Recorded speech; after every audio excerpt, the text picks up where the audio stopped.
Hello and welcome into the compound. This is Steve, the Indian Nations Piper, coming to you from the Indian Nations of Oklahoma. Glad to have you with us today. Appreciate you tuning in. Smoking my Peterson Lestrade, Sherlock Holmes Lestrade today. Big pipe, big bowl, holds a lot of tobacco. And in it, I've got this Cornell and Deal Bijou. It says, I've been smoking it quite a bit lately. It's not going to take the place of any of my favorites, but it's pretty good. It says, Choice 2003 vintage Eastern North Carolina Red Virginias crown this jewel. Accented by sweet bright leaf and rounded by small leaf Catarini. Bijou is married with a hint of honey before being pressed and sliced into delicate flakes. This gem requires no adornment, just time. And I believe, if I'm not mistaken, this is one of the series of Cellar series that Cornell and Deal put out.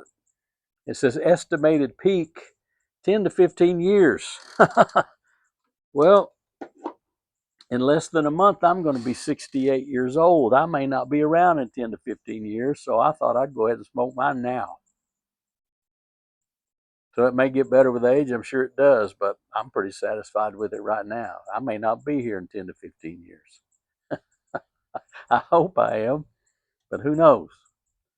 Anyway, I apologize for rubbing my nose. I just got done mowing the yard and my nose is itching from the grass, and I got a bath and got cleaned up and just thought I'd sit down. This is my usual place to smoke my pipe. Here on my porch, looking out across my place, enjoying the wildlife. Deer run through every now and then, squirrels, birds singing. Never know what's going to take place around here. Um, so this is my usual spot if it's not too windy, not too hot. But oh my goodness, it was hot a couple of days ago. I mean, 105 degrees and 125 heat index, that's too hot. That's too hot. That's high humidity, you know it? Anyway, I wanted to talk a little bit about pipe smoking today and some more reasons why I like to smoke a pipe. I smoked one back in seminary. I started smoking in seminary because everybody else was, and we'd sit around a campfire after class at night, enjoy each other's company, tell stories, and smoke pipes. So I started smoking a pipe then, and that was some enjoyable days. But I smoked it for quite a few years and then kind of laid off for a while.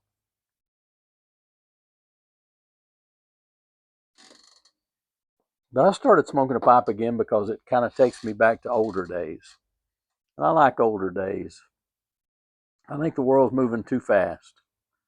So a pipe gives me a chance to calm down a little bit, sit down, settle in, take my time.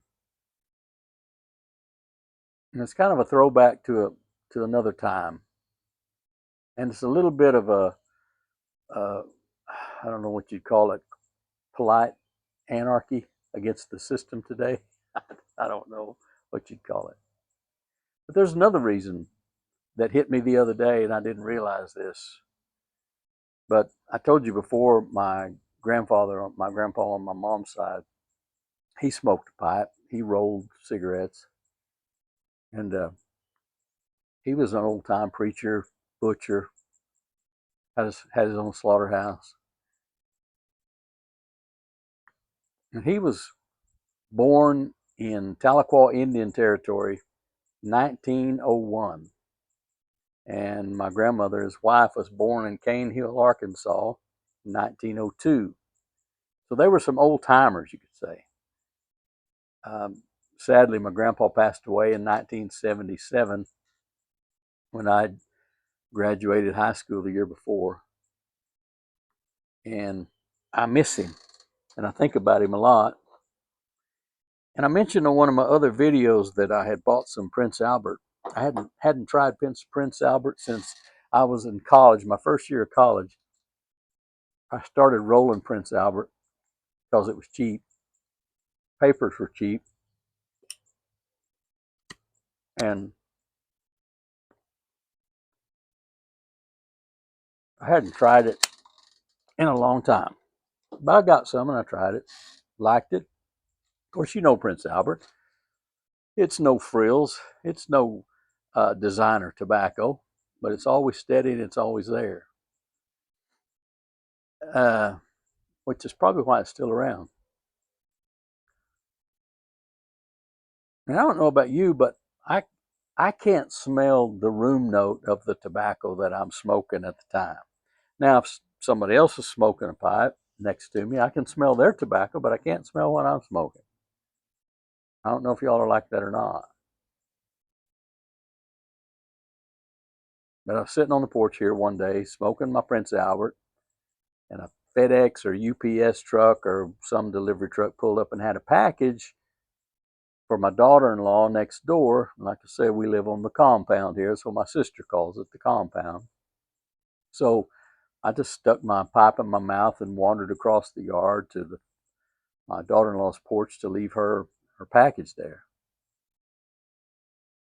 And as I stopped to put the package down, the smoke that had been trailing me passed me, and I smelled the smell of that Prince Albert.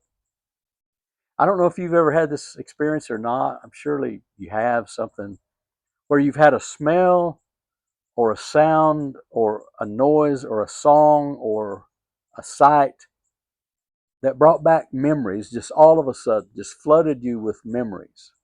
Sometimes good memories, sometimes bad memories. Well, that's what happened to me.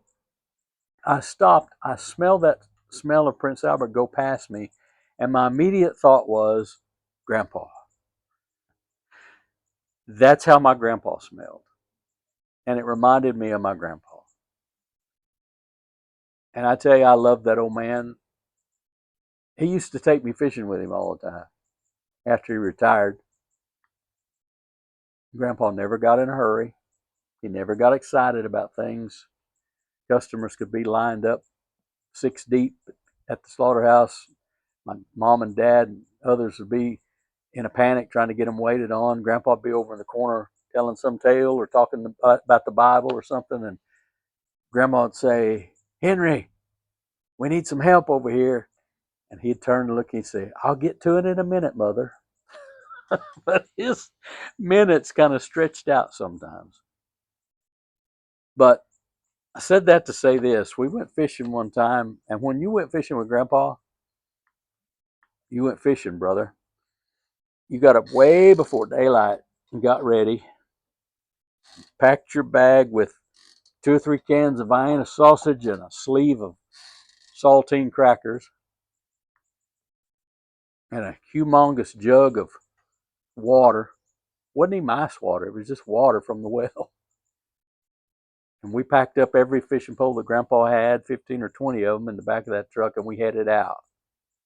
And you left out before daylight and you came home after the sun had gone down.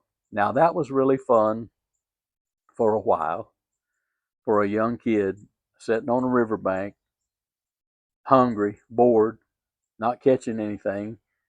Grandpa would make you wait till noontime to eat your Vienna sausage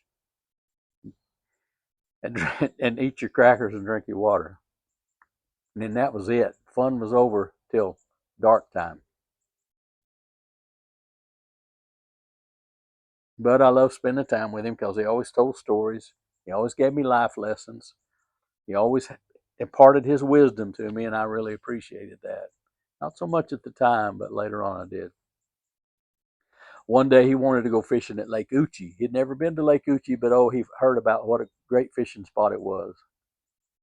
Now, Lake Uchi is in the county north of us here in Delaware County, and he wanted to go out on one of those piers that went out over the water and fish.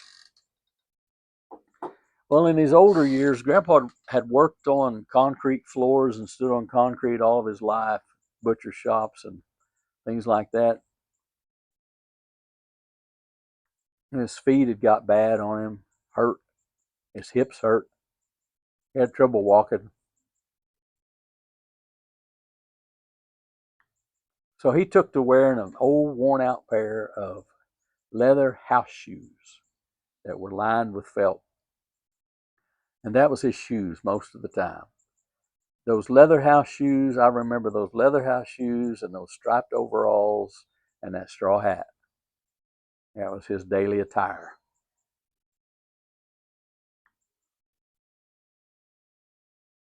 So we're at Lake Ouachita fishing.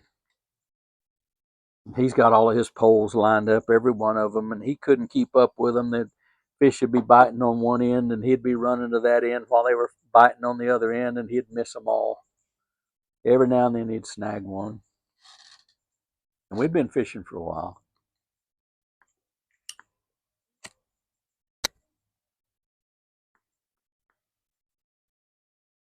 So he decided he's going to roll him a PA. So he did. He leaned over the rail of that pier, got his papers out, put his tobacco in there, rolled it up. Now, I don't know if you all have ever rolled your own cigarettes before, but they had a tendency for the embers to fall off of the end of that paper sometimes. And my dad always said you could always tell a PA smoker by the number of burn holes in his shirt. I suppose that's true because I've seen several old fellows with lots of burn holes in their shirt. They smoke PA, rolled their own.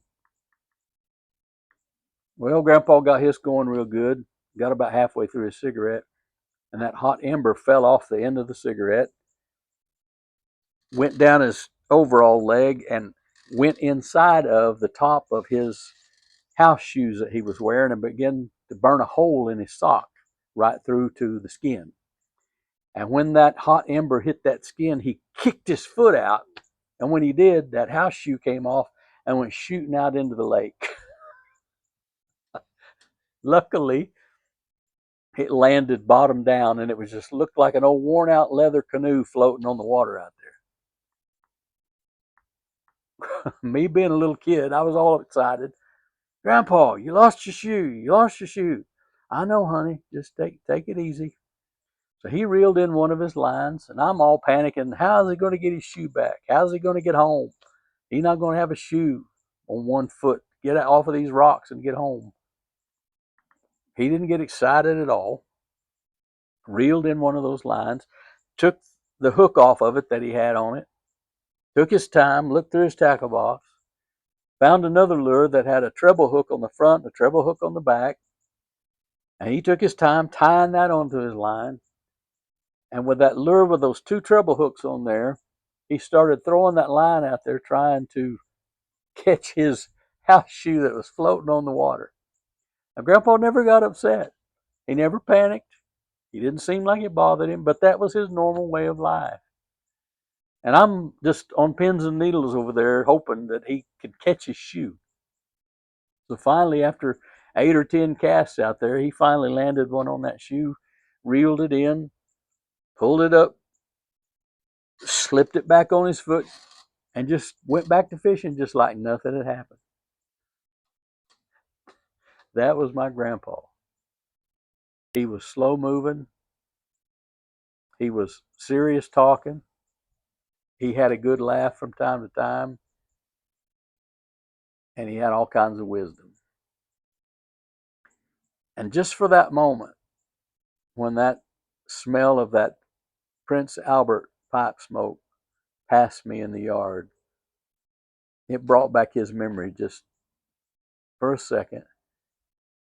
But that good feeling from those memories lasted for a long time. And I started thinking about my grandpa again.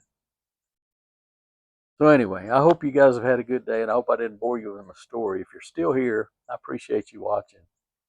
But there's lots of reasons that I smoke a pipe, and that's just one of them. And I appreciated that.